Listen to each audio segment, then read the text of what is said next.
आपणଙ୍କ पाखरे जदि ration card नहीं तेबे मध्य आपण मागणारे चिकित्सा लाभ पाइपारिबे।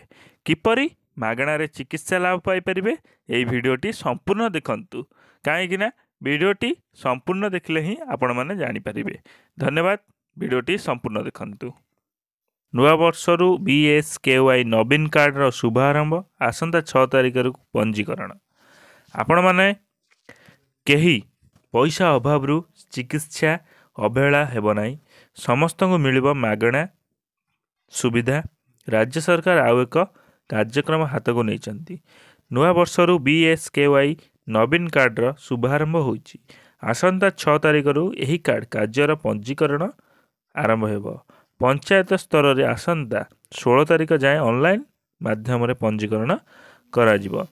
BSKY नवीन ओडिशा gov.in रे एही कार्ड पंजीकरण हेबो। मो सेवा केंद्र रे बिना देय रे मध्य पंजीकरण करि परिबे।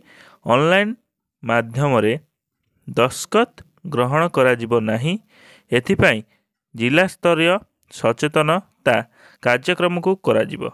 जेउ माने एथिरे शामिल होई पारिबे कि प्रकार सुविधा पाइबे एवं केमिति पंजीकरण करिवे से संपर्क में सचेतना करा जिवो। जेउ मानक पाखरे BSKY कार्ड और रेशन कार्ड अच्छी सेमानकु BSKY नवीन कार्ड पाई आवेदन करने आवश्यक नहीं। जो माने सरकारी चाकरी करी नाहंती कि इनकम टैक्स देउ नाहंती कि सेमानक पाखरे राशन कार्ड नहीं, सेमाने BSKY नवीन कार्ड पाई आवेदन करि परिबे। BSKY नवीन कार्ड रे प्रति परिवार पाई 5 वर्ष वार्षिक 5 लाख टंका और महिला मानक क्षेत्र में 10 लाख टंका पर्यंत मागणा चिकित्सा जोगाई दिया जिवो। चलित वर्ष मे मासरु यही सुविधा उपलब्ध हेबो। BSKY नवीन कार्ड रे आसंता 6 रु BS नवीन कार्ड रो पंजीकरण आरंभ हेबो।